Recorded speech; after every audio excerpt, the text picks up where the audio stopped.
Welcome back, everybody, for another deep dive. Today we're going right into the courtroom. Ooh, exciting. Yeah, this is a big one. This is the Johnny Depp and Amber Heard defamation trial, and we are going to be specifically talking about the cross-examination of Dr. Shannon Curry, Okay. who was a forensic psychologist who testified on Depp's side. Yeah, this trial really captivated the public, but I think, our focus is to go beyond the celebrity drama here. Right. And to think about forensic psychology and expert witness testimony and how it's challenged in such a high-profile case. Right. And, speaking of challenges, we've got a stack of articles. Yes. We have the actual YouTube video of the cross-examination. Oh, wow. It's a forensic psychologist, Dr. Shannon Curry, cross-examined, and it's the Johnny Depp v. Amber Heard trial from the Law and Crime Network. Oh, way. So we are going deep. Thorough. Very thorough. Just a quick recap for anyone who maybe hasn't been following this case so closely. Depp sued Heard for defamation because of an op-ed she wrote in which she kind of implied she was a victim of domestic abuse. Right. And that context is key because it sets the stage for why Dr. Curry's testimony and then subsequently her cross-examination were so important. Okay. And right away, the cross-examination aimed to raise questions about Dr. Curry's credibility. Okay. Her lack of board certification and her relatively short career were brought up. Yeah, and I think one of the things that really stood out to me was that she met with Depp and his legal team for dinner before being officially hired. Oh, interesting. Yeah. So that, while seemingly innocuous, raises questions, right? Of course. Like just the optics of that. A forensic psychologist dining with one side of a legal battle before evaluating the other party involved. Yeah. And especially in a case where allegations of domestic abuse are central. Right. It's natural for people to wonder, did this contact shape her opinions in any way? Yeah, and then there was this pleading filed before Dr. Curry even evaluated Heard. Okay. And it said that Inzer Heard exhibits patterns of behavior that are consistent with co-occurring cluster B personality disorder traits, especially borderline personality disorder. And these statements really seem to mirror accusations that Depp made about Heard. So during cross-examination, Dr. Curry denied that those were her personal opinions at the time. Okay. She said that those statements in the pleading weren't supposed to represent her own, diagnostic conclusions. Okay. But rather that they reflected Depp's allegations, which she was hired to look into. So essentially these statements, which, some people might say are very detrimental to Heard's case, Yeah. were presented in this legal document. Okay. Without Dr. Curry's full endorsement. That's the point that the cross-examination was trying to drive home. Right. And it's an interesting one to think about for sure. Yeah.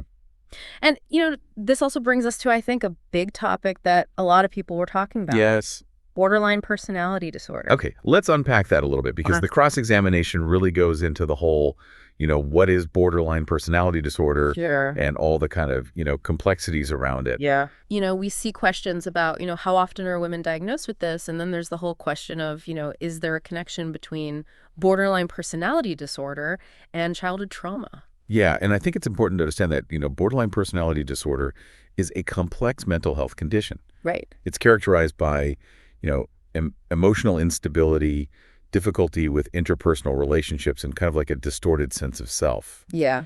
And Dr. Curry acknowledged that while trauma doesn't directly cause BPD, Okay. there's a recognized correlation between the disorder and involvement in IPV. Intimate partner violence. Intimate partner violence, yes. And importantly, both as a victim and a perpetrator. So not a clear, cause and effect. Right. There's a link. Exactly. And that nuance is so important. Right. Because it challenges these assumptions that people make Right. about BPD and its relationship to abusive behaviors. Yeah. And it underscores that people with BPD can be victims and perpetrators of abuse. Right. Something that's often overlooked. And this takes us right back to those initial opinions that were presented in the pleading. Yeah. The ones we were talking about earlier about Heard exhibiting these BPD traits, perpetrating IPV, and then making false allegations. Right.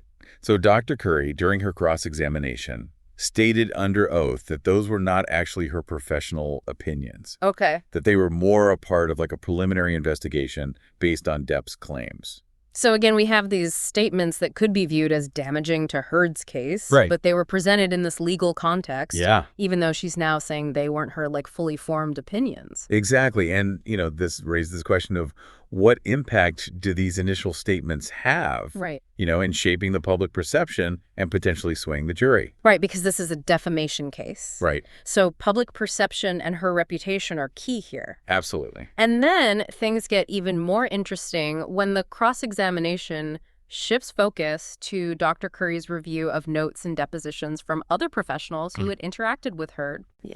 So this includes therapists who treated Heard. Right. So now we have different professional opinions coming in. Yes, exactly. And it gets complicated. It does. So, for example, there was Dr. Callan, who was a psychologist who treated Heard for 2 years. Okay. And he testified that he believed Heard's claims of abuse. Wow. Yeah. And he even described Depp as having a controlling nature, jealousy and suspiciousness, struggles with substance use, and a volatile temper. So Dr. Cowan's insights are so interesting here because he was involved with her treatment for so long. Right. He had years of, clinical observation and interaction with her. Yeah. So his perspective is really valuable. Right. And it really contrasts from Dr. Curry's assessment, which was based on a much shorter evaluation. Right. A snapshot versus the long view. Yeah. And then it wasn't just him. Right. There was Dr. Amy Banks, who was a psychiatrist who also treated Heard. And there was Bonnie Jacobs, who was a therapist who had actually documented Heard's reports of physical violence. Yeah. So you've got all of these accounts. Yeah. That seemed to paint a very different picture. Right. And I think this is where we see the limitations of these forensic evaluations. Yeah. Because even a forensic psychologist with a lot of expertise in domestic violence only gets this little snapshot. Right. They're relying on interviews, psychological tests, and whatever records they have access to. Yeah. But the treating therapists have this longitudinal view. Right. They see these things over time. Yeah. And so they get a much deeper understanding of what's going on. Yeah. And so it just makes you think, how much weight do you give to those different perspectives? Right. The snapshot versus the long view. Good question. So how did Dr. Curry address these seemingly conflicting accounts? So she basically explained that treating therapists are bound by these ethical obligations Okay. to prioritize their patients' well-being. Right. And that means believing them and their accounts. Right. Because if they don't, Right. that could really damage the therapeutic relationship. And then they can't really do their job effectively. So she's basically saying that treating therapists are in a totally different role. Right. Where skepticism or, questioning a patient's account Yeah. could be very harmful. Exactly. Okay. But then the cross-examination kind of pushes back and says, okay, well, if multiple professionals who treated Heard Yeah. found her claims credible, Right. how can Dr. Curry come to such a different conclusion? That's the question that lingers. It is. And I think it's something that's really important for us to think about as we continue unpacking this cross-examination. For sure. So we're going to pick this up in part 2 of our deep dive. And we'll Okay. continue to, kind of unravel all of these different pieces of this case. It's fascinating. It is. Picking up where we left off, the cross-examination wasn't just about differing opinions. Right. They also used specific examples Yeah. to challenge Dr. Curry's interpretation of events. So they were basically presenting, instances that contradicted her narrative. Exactly. Like one example involved an altercation between Heard and her friend Rocky Pennington. Oh. Dr. Curry had stated that Heard hit Pennington out of the blue. Right. But then during the trial, Pennington herself testified that she was actually the one who initiated the physical contact. Wow. And that Heard's response was more like a push or a slap. So that little detail changes the whole context. It really does. Yeah. It raises questions about, did Dr. Curry maybe unintentionally focus on the parts that supported her assessment Right. and kind of downplayed or overlooked other details? Right. That maybe painted a different picture. Exactly. And then there's that audio recording where Depp admits to headbutting Heard. Oh, yeah, that was a big one. That was a pretty impactful piece of evidence. And the cross-examination really zeroed in on that. Yeah. Dr. Curry said that in her interpretation, the recording wasn't a direct admission of a headbutt, Okay. but more like a conversation about a headbutt. It sounds like she's getting into semantics there. It does, right? The difference between admitting to something and just discussing it. Exactly. And that's exactly what the cross-examination wanted the jury to think about. Right. Was Dr. Curry trying to downplay the seriousness of what happened? Right. Or was it just like a genuine difference of opinion? And of course, we can't forget about that video of Depp's behavior in the kitchen. Oh, yeah, that video was everywhere. It was all over the media. And it seemed to support what Heard was saying about his behavior. Right. So the cross-examining attorney asked Dr. Curry straight up, Yeah. Did she think that Heard had either imagined or created that video? Whoa, that's a tough question. It is. It's like they're implying that she's saying Heard staged the whole thing. Right, to make Depp look bad. And so how she responds to that or Yeah. doesn't respond Right. becomes really important. It does. It shows how hard it is to reconcile what Dr. Curry is saying with the evidence that's right there in front of everyone. Right. And this whole thing really highlights the he said, she said problem in these types of cases. It's a battle of narratives. It is. You know, each side presenting their own interpretation of events. And that's why forensic psychology is supposed to be so important. right. It's supposed to provide that objective analysis, Yeah.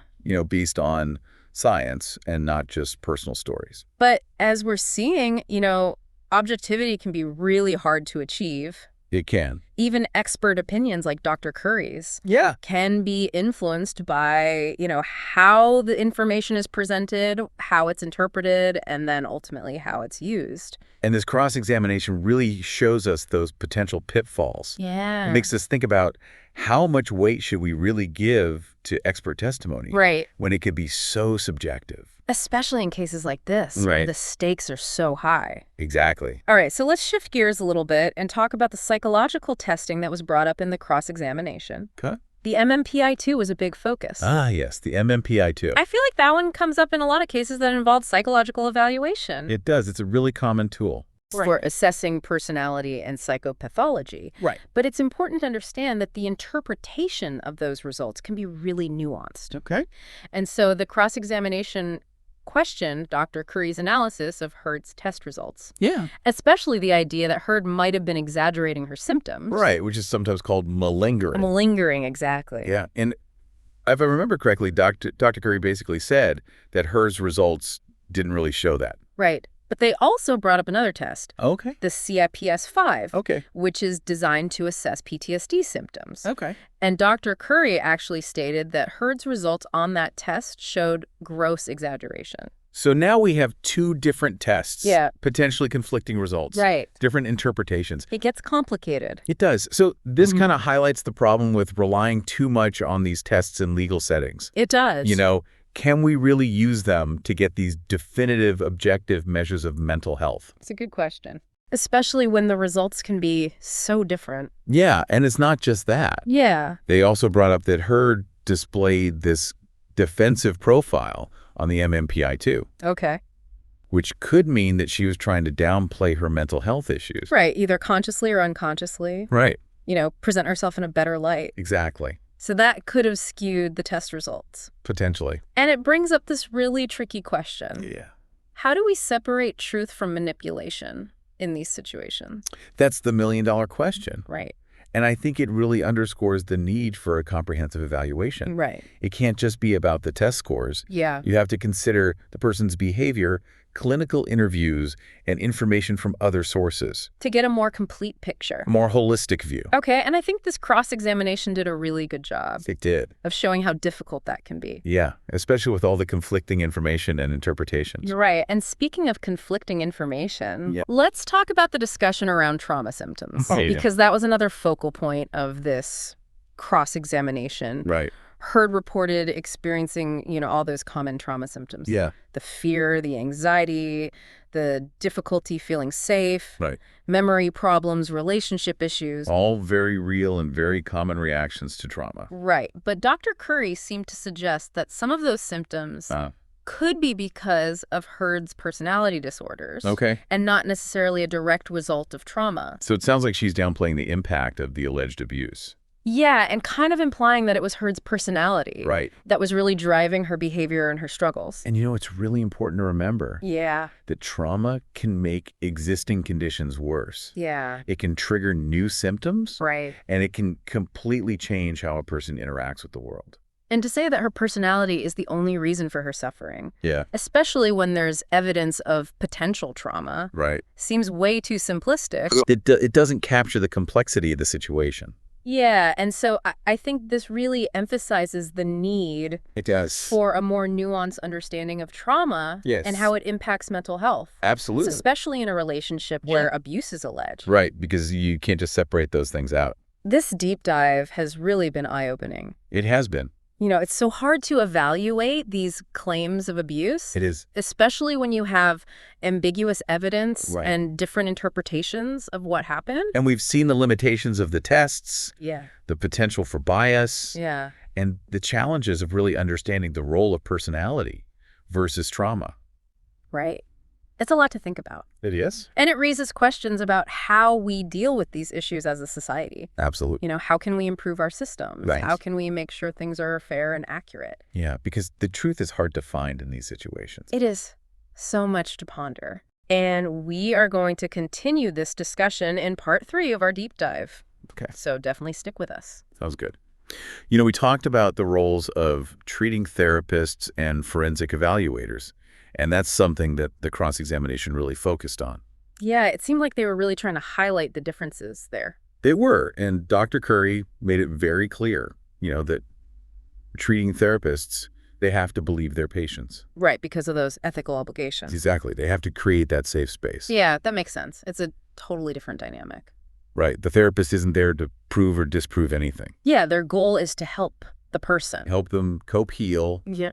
and, just develop healthier patterns. Whereas someone like Dr. Curry, who's a forensic evaluator, Right. She's brought in for a very specific purpose. to give an objective assessment. Right. Usually for some kind of legal reason. And as we've seen, objectivity can be really tricky. It can, especially in these cases. And it's interesting because the cross-examination brought up all those times where Dr. Curry's opinions were different from what Heard's therapists had said. Right. And I think that really highlights how each of those professionals has a unique perspective. Like we have Dr. Cowan, who treated Heard for 2 years. Right. And he testified that he believed her when she talked about abuse. And he even got those text messages from her. Yeah, detailing the alleged abuse. Which is significant. And then there was Dr. Amy Banks, the psychiatrist, Right. who was also concerned about the relationship. Yeah, she talked about the volatility. And Heard's fear for her own safety. Right, so you have multiple professionals. Yeah, who were directly involved in her treatment. Long-term contact. Long-term contact. And they found her credible. It does make you think. It does. And Dr. Curry, on the other hand, based her assessment on a much shorter evaluation. A snapshot in time. Exactly. And she relied a lot on those interviews and tests and the records she had. Right, so that difference in approach is something to really consider. It is. How much weight do you give to each of those perspectives? That's the question, isn't it? It is. The long view versus the snapshot. Yeah, and I think this case really shows the limits of what a forensic evaluation can do. Yeah. Even someone like Dr. Curry, with all her experience, Right. can only get a small glimpse. You're just not there for the whole story. Right. And then the cross-examination got into Heard's mental state. Yeah, and how the alleged abuse might have affected her. Right. And she reported a lot of those classic trauma symptoms. Anxiety, depression, fear. Trouble feeling safe.